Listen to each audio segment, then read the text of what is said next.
Hello guys, അങ്ങനെ ചെറിയൊരു ഇടവേളയ്ക്ക് ശേഷം ഞാൻ വീണ്ടും എത്തിയിരിക്കുകയാണ്. എന്തായാലും ഇത്രയും ദിവസം ഒന്നും ചെയ്യാണ്ടിരുന്നതല്ലേ, എന്നാ പിന്നെ ഒരു ഹെയർ കളർ ആവാന്ന് കരുതി. അപ്പൊ പിന്നെ സമയം കളയേണ്ട ബേർഡ്സ് ഓഫ് പാരഡൈസിലെ ഗ്ലോസ് ഹെയർ ടിന്റിന്റെ ചെറി കോക്ക് ഷെയ്ഡ് നമുക്കൊന്ന് പരീക്ഷിക്കാം. അതിനായി ഹെയർ കളർ ക്രീമും ക്രീം ഡെവലപ്പറും കൂടെ മിക്സ് ചെയ്യാം.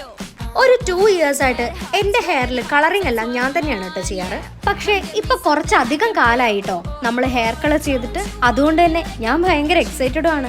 അപ്പൊ ഇതാണ് ഹെയർ കളർ ചെയ്തിട്ടുള്ള എൻ്റെ കോലം. ഇനി നമുക്ക് വാഷ് ചെയ്യാം.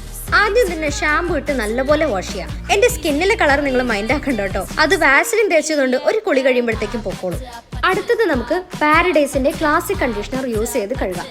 നല്ലപോലെ വാഷ് ചെയ്ത് ഡ്രൈ ചെയ്തെടുക്കാം. ഞാനിവിടെ ഹെയർ ഡ്രയർ യൂസ് ചെയ്യുന്നില്ല കേട്ടോ.